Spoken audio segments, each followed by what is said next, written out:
Hello, and welcome to our journey of 1,000 pages. I am one of your hosts, Christina. And I'm your other host, Anty. And this month we have sailed into the seas of historical fiction with the novel Cinnamon and Gunpowder by Eli Brown. It's a swashbuckling adventure about a cook who gets kidnapped by a pirate queen and forced to create a succulent meal for her every Sunday. So, in short, it is my fantasy. It is everything I want out of life, to be a cook for a hot pirate mommy. Hi, Christina. How you doing? Yeah. Do I need to wear some thigh-high boots and a Absolutely long coat? You do. We can cut this part out, by the way. Okay. I will not be offended. So, this book is set in 1819, which classifies it as historical fiction. What qualify? Because you are way more of a historical fiction reader than I am. Yes. Which is why I did pick this book, because I told Christina if we're doing historical fiction, I get to pick the book. Yes. But you did pick something off of my TBR list. Yes. So, Yeah. we both were involved. Yeah. In a way. Yes, so pretty much everybody knows what historical fiction is. I still looked up a definition to make sure everybody's on the same page. Basically, historical fiction books are works of literature in which fictional events occur during real-life historical events. Sometimes these are simply like period pieces, like a love story set in Victorian England, for instance. Typically, the author has a time period or something that they know a lot about and are really have in-depth knowledge, and then they just set their story there, whether it's an adventure, a mystery, a love story, whatever. There are some hallmarks of historical fiction that are hallmarks of a lot of things. You have usually pretty intricate world building because just like sci-fi or fantasy, you have to create a world.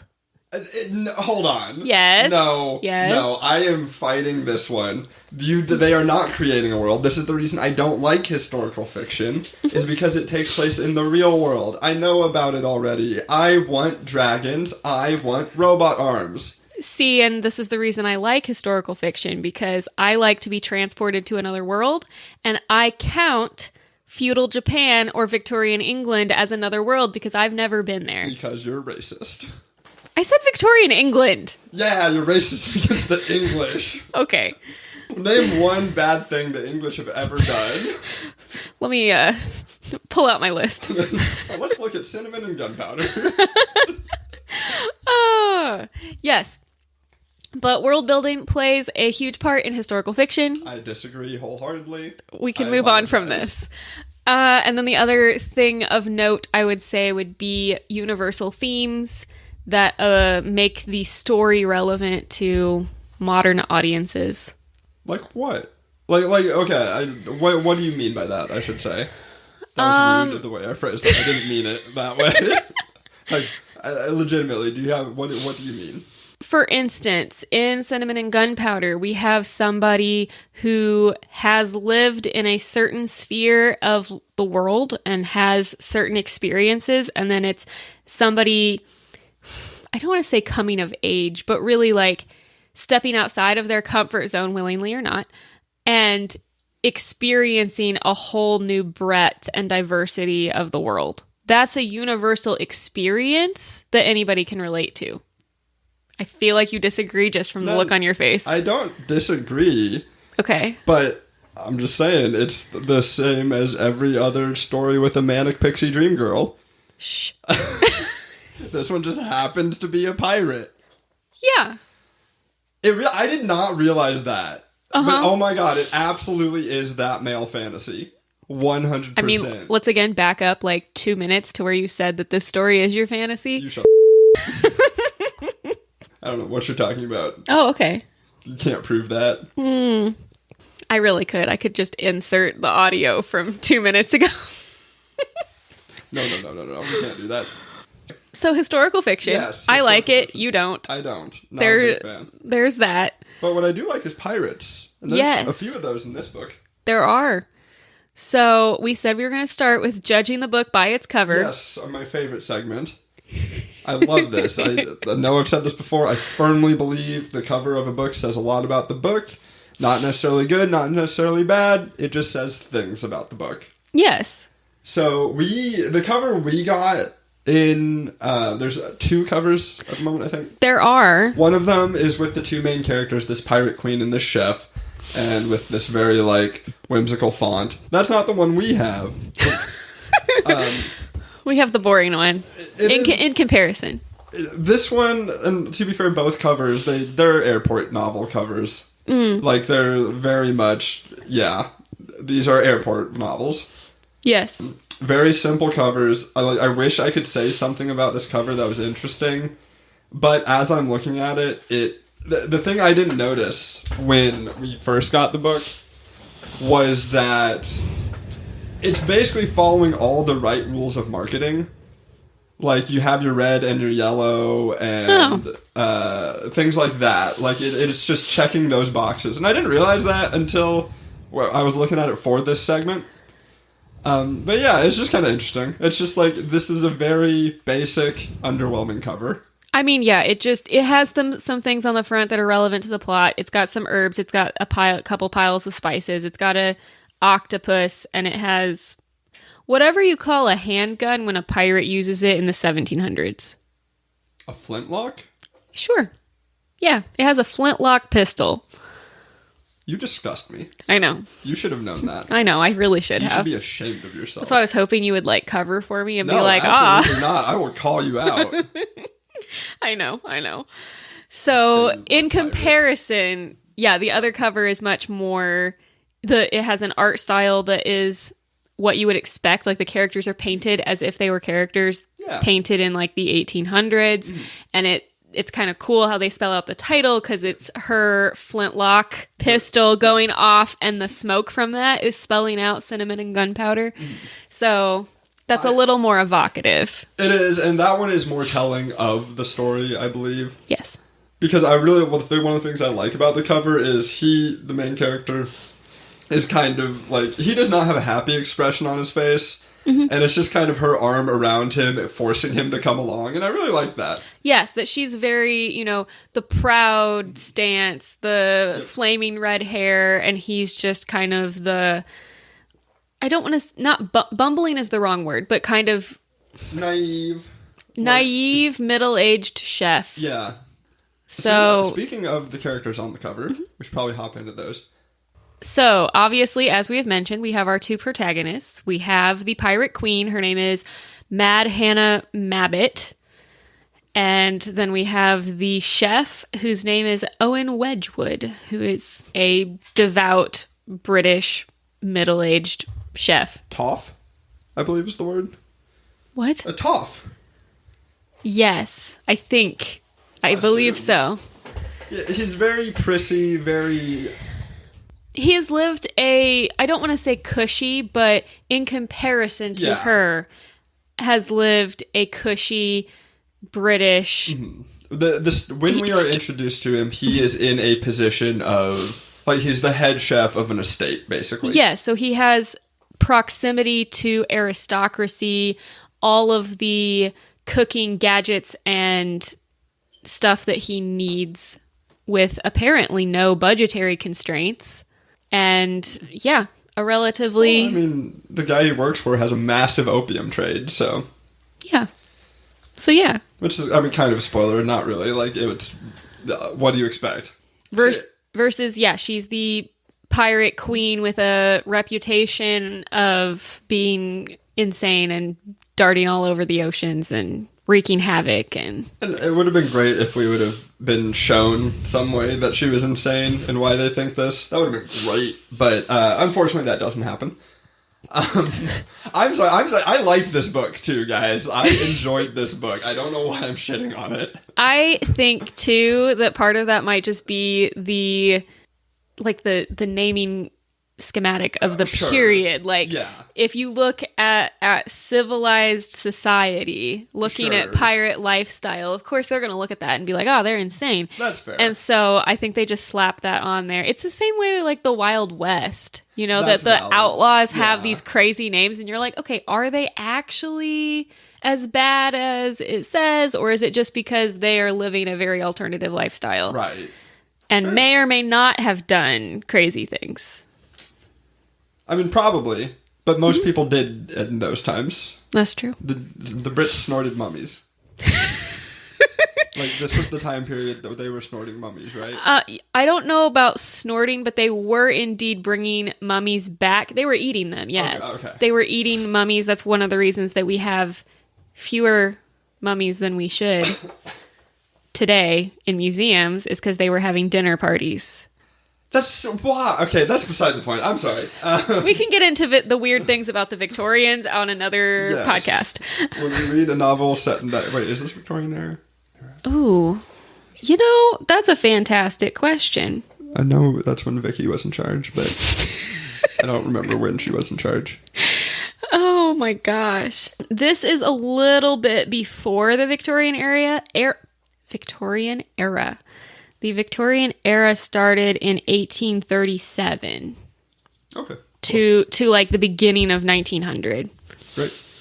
So this is like at least 20 years before. Sweet.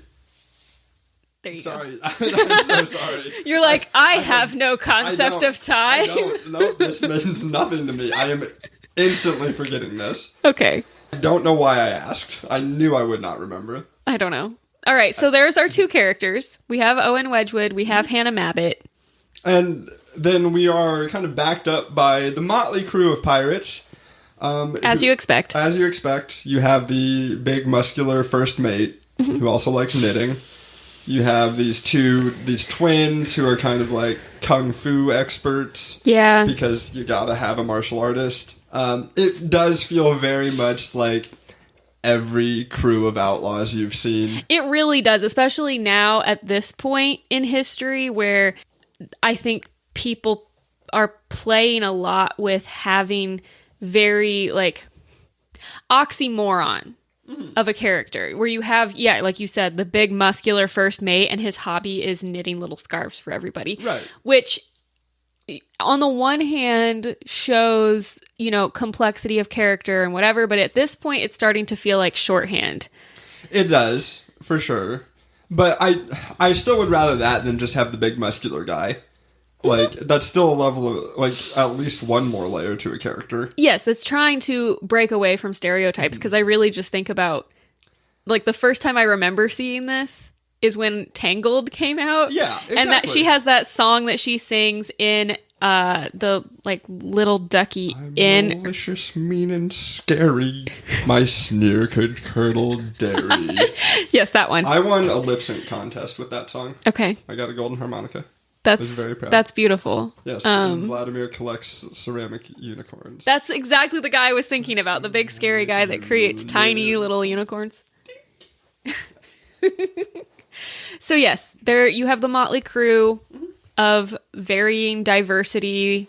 Varying levels of depth. Yeah. There's a few interesting characters. There's kind of a cabin boy character who assists Wedgwood throughout this whole book. He's deaf. Is he deaf? Yes, he's deaf. So they play with the communicating through sign language and written language and teaching him how to read.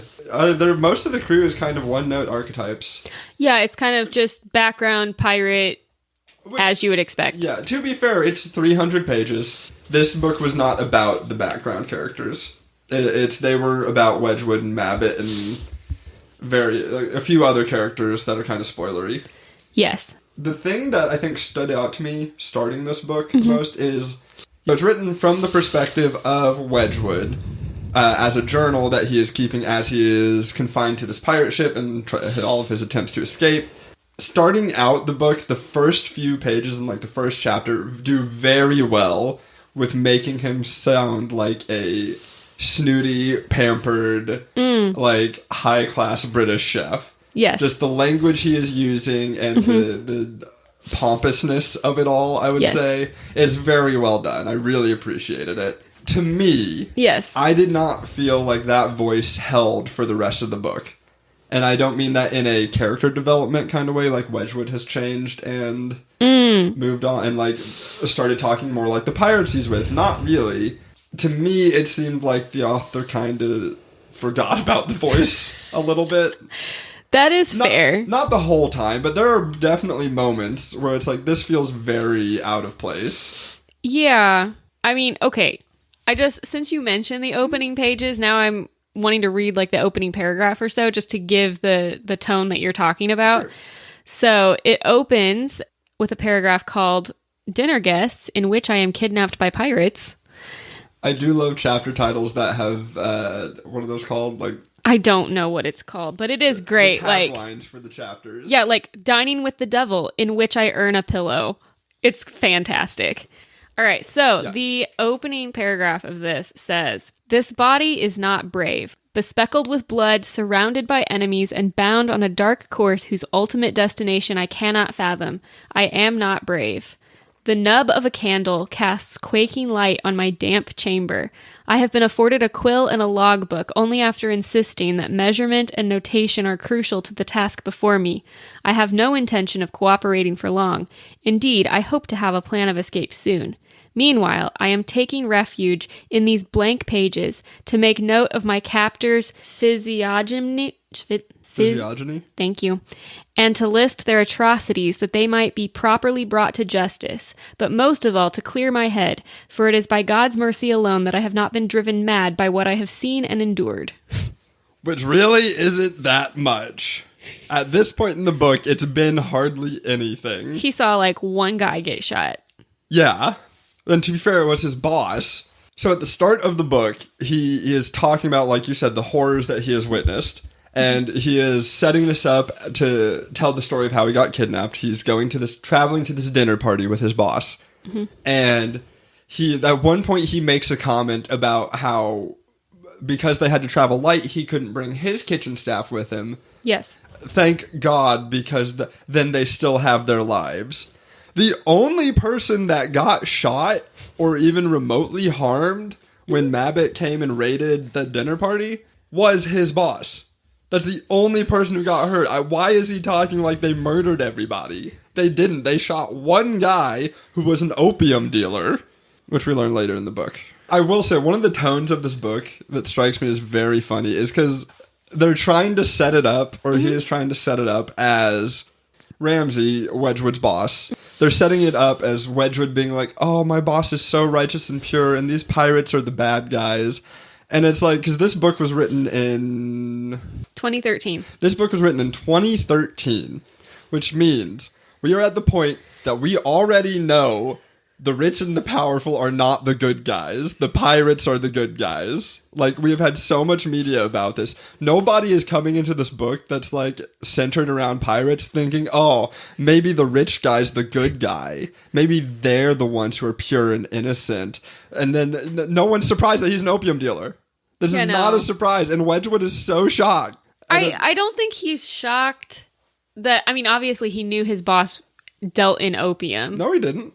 Not until Mabbit told him. Oh, I thought he knew. Well, that's true. Because it's the whole, like, the company, the Pendleton Company, and the relation between slaves, opium, and tea. Yeah. So he thought it was primarily tea. Right.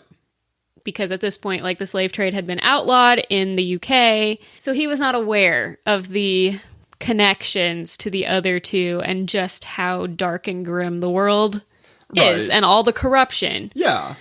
Which I do think is wonderful. I do enjoy that aspect of the story of this pampered chef. You know that's a brand, right? What? Pampered Chef. Is it? Yes. Oh, sure. What do they sell? Opium? Kitchen supplies. Oh. Opium, too? Opium is a kitchen supply. I cannot cook without my opium. Okay. You should know this by now.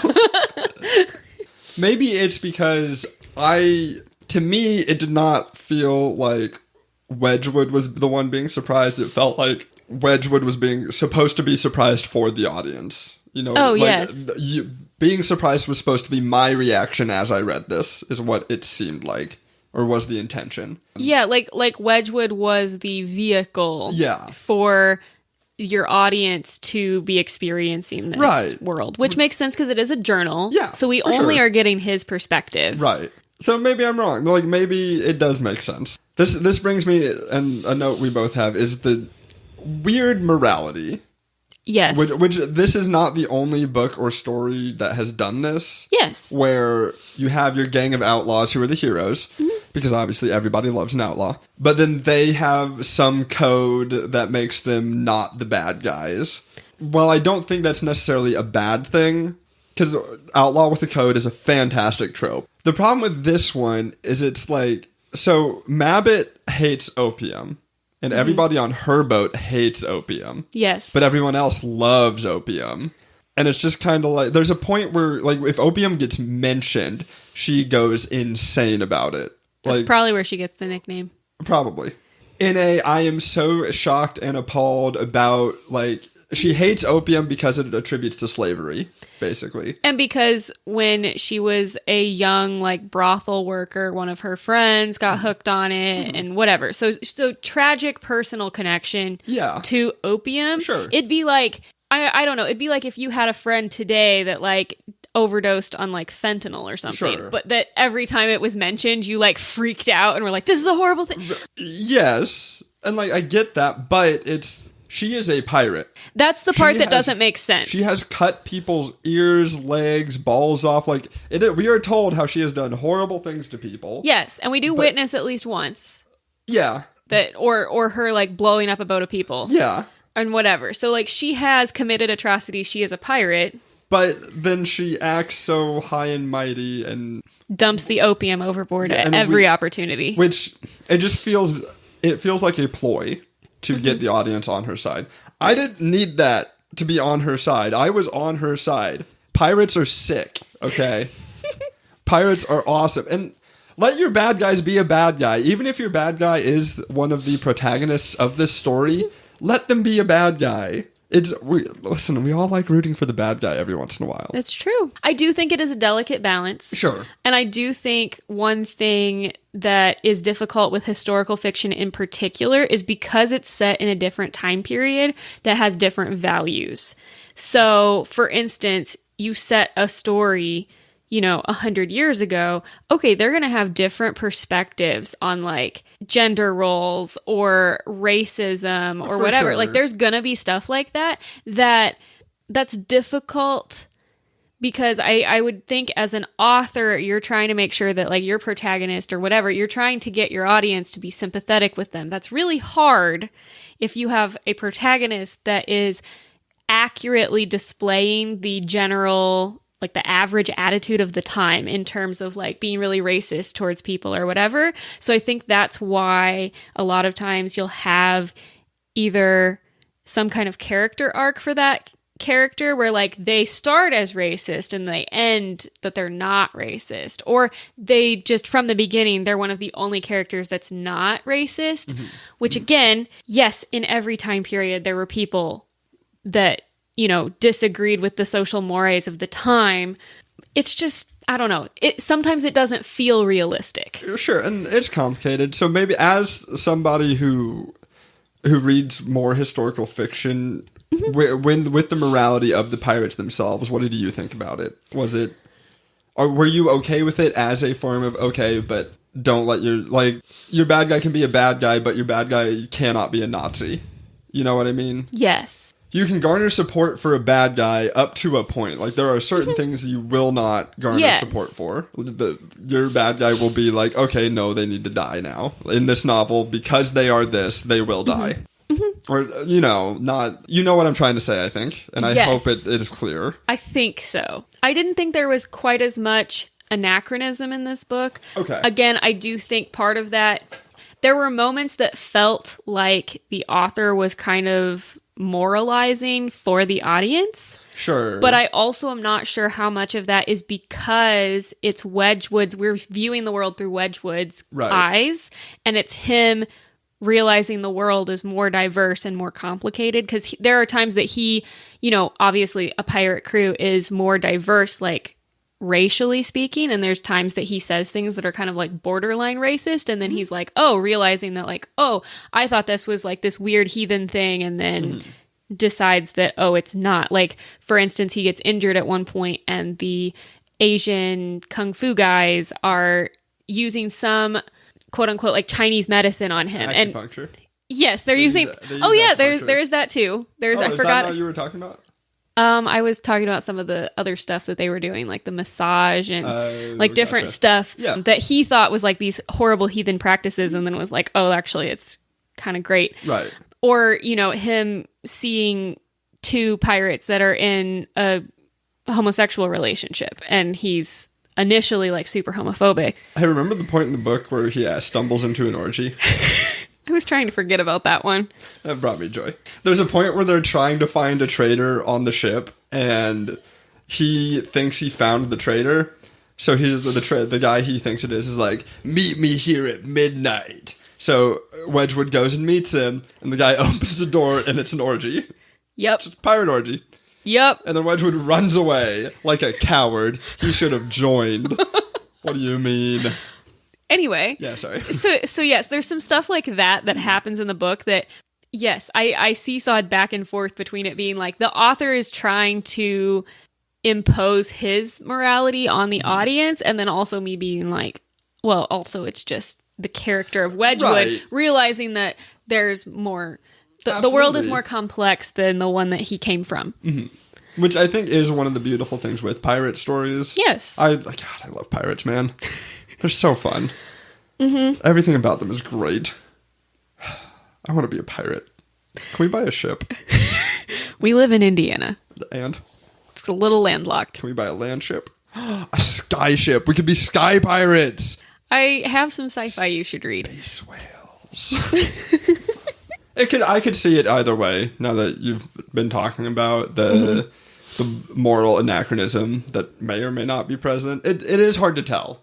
It is hard. I'm not sure. And like I said, I recognize that is a very delicate line to tread when you are writing historical fiction, because you want to represent the world accurately, but you also want your readers to like your main character. Yeah. And not want them to die. Yes, that's very important. Your main character should be likable. Unless your whole point is for them to be like a villain or something, then that's a whole nother... No. Even if your main character's a villain, they should be likable. Like, don't have an unlikable protagonist. That sucks. Catcher in the Rye. Nobody likes that book. It's a terrible book! I never actually read it in school. I read it of my own free will, and that was a mistake. Okay, so one other thing I wanted to add before we left was the way that Wedgwood talks about food. Because I thought it was amazing. Because obviously, okay, he's on a pirate ship. There are limited variety of food and equipment and everything. And he whines about that quite a bit. Constantly.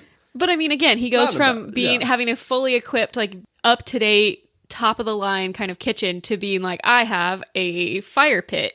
Right. And terrible pots and hardly any utensils, and to say nothing of ingredients. Right. And so it's also a journey. I realized through this that I can follow recipes. I don't actually know how to cook. And it's fascinating to me. Just somebody going, okay, I have these things. What can I do to make a recipe? Absolutely mind-blowing. I loved hearing about all of his creativity. Like the way he figured out how to do a sourdough starter was just cool. And the sourdough starter saved his life. It does at one point. Read the book, you'll find out how. Sorry. Was that what you were going to say? Yes. Nice. So there's a point at which he is sitting down with Mabbit for their weekly dinner. He presented her with food, and he starts philosophizing about food and about flavors in particular, because he talks about how like the nose has infinite sensations, but the mouth only has 6. And I just loved what he says, and I just want to read it because it made me happy. He says, the flavors of the mouth have their analogues in life. Salt is the spirit of blood and tears, victory and defeat. Its color is red. Sour is a call to attention, a slap on the rump, the prick of a thorn admonishing you to attend. Its color is the yellow flash under a finch's wing. Then he goes on and says, sweet is the welcoming hand, the mother's milk, the kiss, the warm bed. Its color is the orange of dusk. Bitterness is the love behind a stern word. It is hard-earned fortitude. Its color is green. Astringency is a strong wind. It tightens and clings. It invokes self-reliance. It is the blue of cold water. And then his final one is, the pearl gate is the last flavor, rarely spoken of. It lives in the dark slope of the soft palate, only found in very particular broths. It is the taste that lingered after God breathed life into Adam. It is the flavor that animates the clay. It is violet.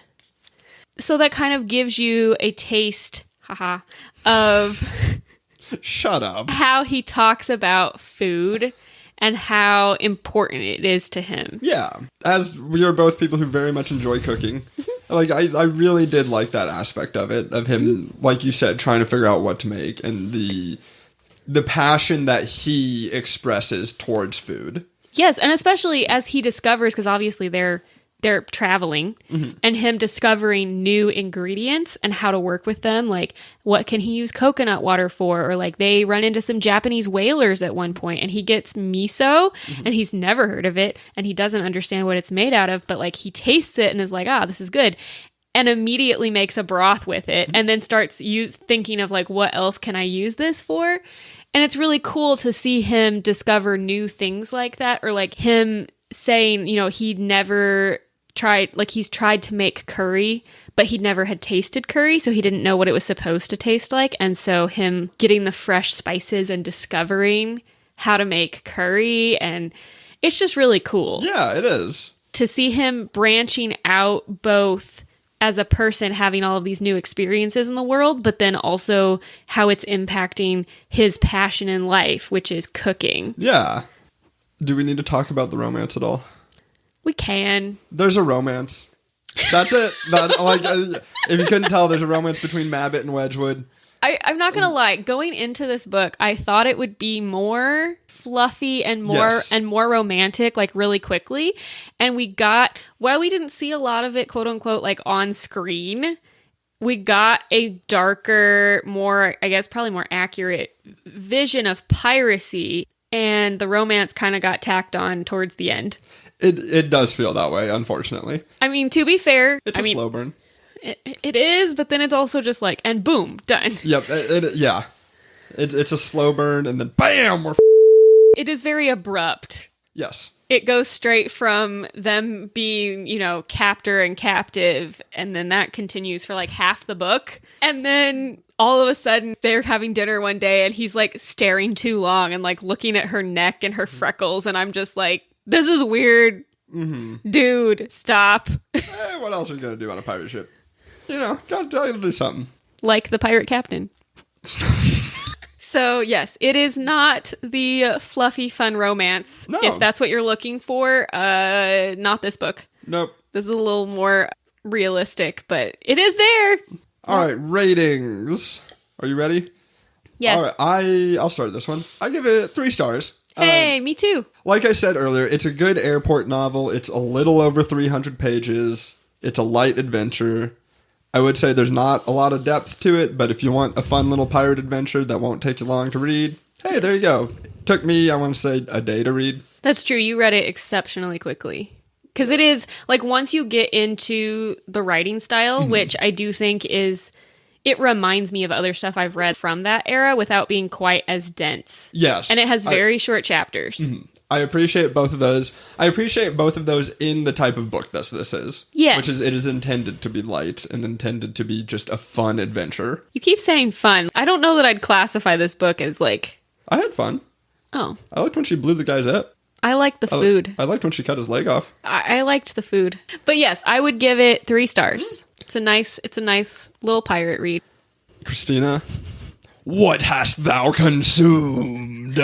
This is our segment where we talk about things we have watched or read or whatever that we want to recommend to you guys.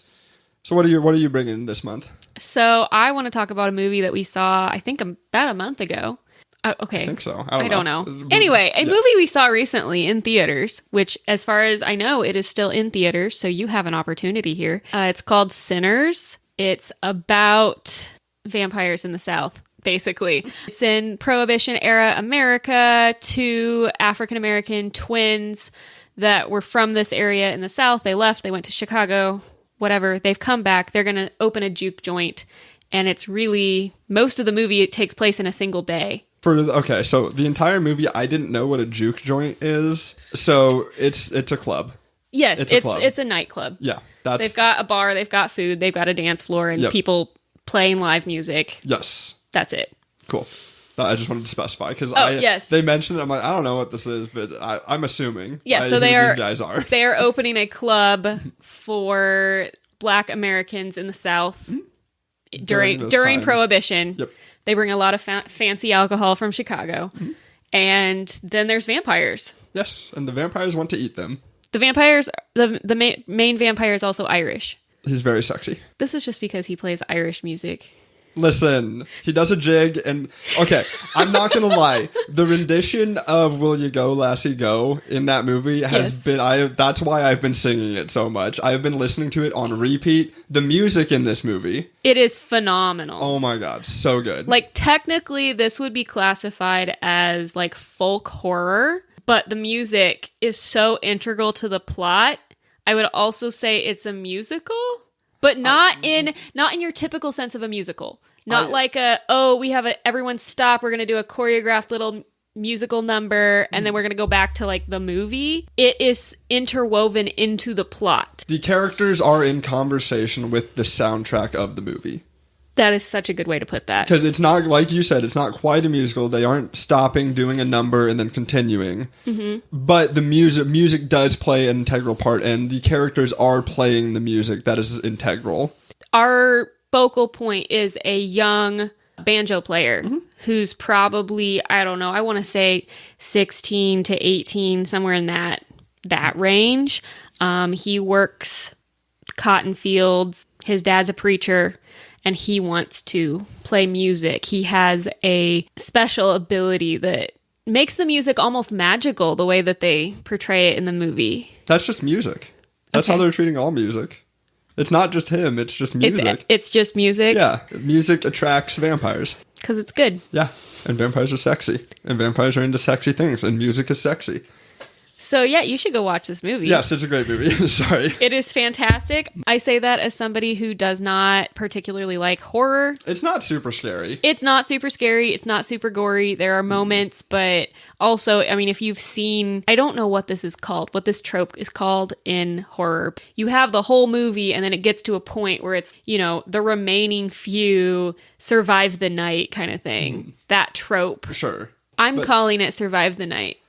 It's like, because it's not a Cabin in the Woods movie. No. It's not quite that, but yeah. Yes. And you also have a lot of really interesting commentary on race in America. Not necessarily like explicitly talked about, but it's kind of shown in the way the movie plays out and some of the characters. And absolutely, there are some specific like cinematography shots that you noticed that is making a statement without saying a word. Which is why we can't wait to watch it again. Yes. Because it has so many layers and complexity. And I have read multiple essays on this movie. I can see that. People are loving it. It's fantastic. And even if you aren't into movies to the level that we are, I would still recommend the movie as a really good horror. I think it is a fantastic movie. It is very fun. The music is fantastic. And if you want to dig deeper and start analyzing, it is ripe for that. Yes, it is a gold mine.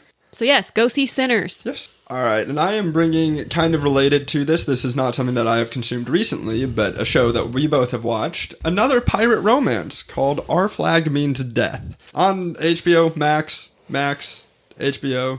Whatever HBO it's called. Now. Whatever they're calling it this week. And it's a pirate romance. It's actually a very similar plot it's about a rich socialite who decides he wants to go be a pirate, and he ends up on Blackbeard's ship and forms a romantic relationship with Blackbeard. It is a fantastic romance. Definitely the best homosexual romance I've seen in media. Yes. So well done. And it's funny. Characters are great. You still have the pirate adventure side of it. Yes. It's only 2 seasons, right? It's just 2, yes. Just 2 seasons. So yeah. It wouldn't take you long to watch through, but if you want a good romance and pirates, it's fantastic. It's very light. It's very fun. It has more depth than the average sitcom. Yes. But it is still like a quote-unquote sitcom. It's a dramedy. It's a dramedy. Leaning way more comedy, but it is a dramedy. With lots of, like you said, it is one of the best like gay romances I've ever seen. It is very heartfelt, and I really appreciate that. Honestly, one of the better romances, period, that I've seen, if I'm being honest. That's true. It's one of the best ever. What are we reading next month? So next month we are delving into children's literature. Yes, I am aware that is not a genre, but we wanted an excuse to read a kid's book. We don't play by your mom's rules. Who's this Dewey guy? We don't want his decimals or his system. Okay, so we are picking a book that is part of Rick Riordan's Presents. So not by him, but... he wrote the Percy Jackson series. I'm a big fan. I know they're not good books, but I grew up on them. That's fair.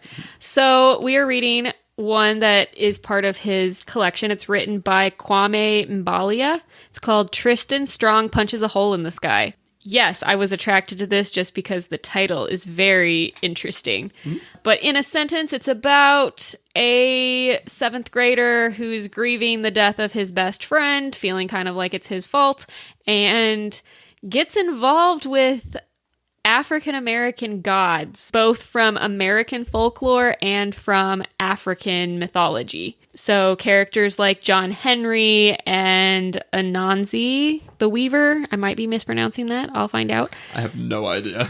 So, yeah, that's the thing. That's the story. We'll tell you more next month. Heck yeah. Thank you for joining us. If you liked it, hey, leave us a review. Subscribe so you know when the next episode comes out, since we post very irregularly. We're doing our best. We're trying. All right. See you next month, everybody. Peace.